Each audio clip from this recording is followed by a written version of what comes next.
Leading a small group isn't just about guiding a discussion or sharing prayer requests. It's about making disciples who make disciples. And to accomplish that, then you as the leader need to take the initiative to develop the people in your group to go full circle in their pursuit of God.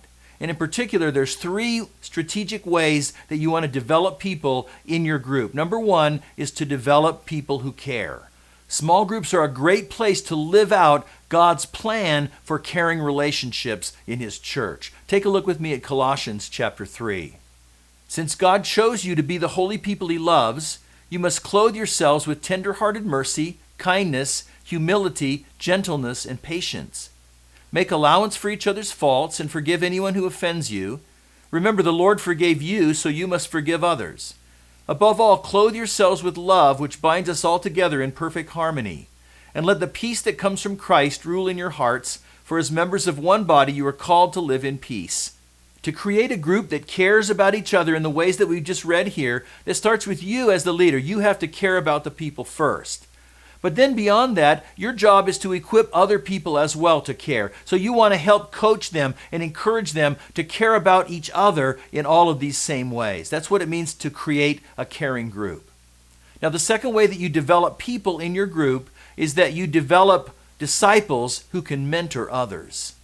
A mature disciple is someone who goes full circle in their growth as a Christian. And that's defined by 3 particular stages. Stage number 1, we start by trusting Jesus. That's how we enter the Christian life, by trusting Jesus. And of course, we trust Him throughout our entire life as well. But this defines the first stage, coming to the point where we've trusted Jesus with our life and with our eternity. And then the second stage, we live to honor God. Once we're in His family, we start learning how to obey Him and how to please Him. And our lives begin to increasingly come into conformity with His will. And then the third stage is that we grow mature by helping others. As we start to get our own act together, then we also start to become more outward and more others focused. And in particular, what we mean by that is helping others to pursue God. We grow mature as we help others go through those same stages themselves. That's what we call it going full circle. Now, when you understand that this is the definition of maturity, and you understand the end result of this process, that helps you to grasp what it is that you're trying to accomplish in the life of your group. What you want to see developed in the people in your group is defined by this process of these 3 stages. Now, we follow this because this is directed to us in the Bible. For example, take a look at 2 Timothy 2, verse 2. You have heard me teach things that have been confirmed by many reliable witnesses. Now teach these truths to other trustworthy people who will be able to pass them on to others. The Apostle Paul didn't just tell Timothy to worry about his own growth and his own honoring God, but he told him to invest in the lives of other people. And not just anyone else, but other people who'd be able to extend that same process on to another generation. This is where we get the idea of every disciple makes disciples. And so you do this in a small group, first of all, by starting to mentor some of the people in the group. Now, as the group leader, you care about everybody, but you don't have enough time and energy to invest in mentoring every single person in the group. So figure out who in the group is strategic, who has potential, maybe who has an immediate need, and you start a mentoring relationship. That just means that you make an appointment or have a phone call to give them some one-on-one guidance in their pursuit of God outside of the time when your group meets. You'll learn how to do this in our mentor training series. You want to take a look at that. But as a group leader, you're going to start by mentoring some of the people in your group. Then the second step is, as you do that, you're going to then start training members of your group to mentor other people themselves. Now, that might start with your co-leaders or the people that you're training to be leaders in your group. Take them through mentor training. And then take other people through it later as they start to show promise or interest. And in fact, the people that you've mentored can also take other people through mentor training. You see how it can reproduce.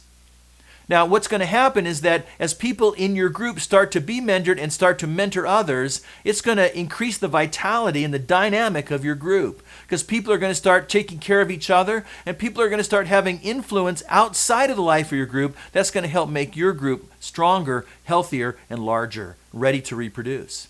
And so, as you develop people, you want to develop disciples who can mentor others. Now, there's a third key aspect of developing the people in your group that's going to help you succeed, and that is to develop a team of people who can lead. It's important to develop team members who lead because no one should ever lead alone. Even Jesus built a team, and in Luke chapter 8, it describes all the people who supported and cooperated with his ministry. You see, because we need what other people can contribute. We see that in Ecclesiastes chapter 4, verse 9. Two people are better off than one, for they can help each other succeed. If one person falls, the other can reach out and help. But someone who falls alone is in real trouble. Likewise, two people lying close together can keep each other warm, but how can one be warm alone? A person standing alone can be attacked and defeated, but two can stand back to back and conquer. Three are even better, for a triple braided cord is not easily broken. When you look at all the benefits in those verses of working together with others, you can see why we want to make it a priority for you to recruit and build a team of other people to lead your group with you. Now, you develop co-leaders by sharing ministry with them, by giving away responsibility for other people to do what you might normally do. Now, for me, I know it's a lot of times easier for me just to do it myself, instead of training someone, equipping them, supervising them, watching them do it and following up with them. Sometimes that's hard work. But your group is better when you give ministry away. For one thing, people get ownership of the group. They are committed to it when they participate in it. And then for another thing, other people have strengths that you don't have that are going to enrich your group. And then as you share ministry with others, that helps your group to reproduce. Because as other people learn to do what you do, eventually they're going to be capable of leading their own groups. They're going to want to lead their own groups. And those are the groups that you're going to reproduce. And so that's why we want you to understand that ultimately your measure of success as a group leader is not how well you manage the group from week to week, but your ultimate measure of success is how well you raise up other people to lead. Now, there are two kinds of meetings that you can have that are going to help you to develop your team. First of all, from time to time, your whole team should get together and meet. And I suggest you do this monthly. You could do it more often sometimes if you're just getting started, but you need to meet together as a whole team. And in those meetings, then together as a team, you're going to do your assessment. You're going to do your planning. You'll make assignments for different people to have different responsibilities. And you'll do some training together. And so you're training them and helping them to develop the vision and the skills to lead. And then also, secondly, you're going to want to have some one-on-one mentoring conversations with different people that you're training to lead. Because different people are going to be at different places, whether they're a co-leader or they're just becoming trained to be a leader. So you're going to have some unique conversations you're going to want to have with each one of them.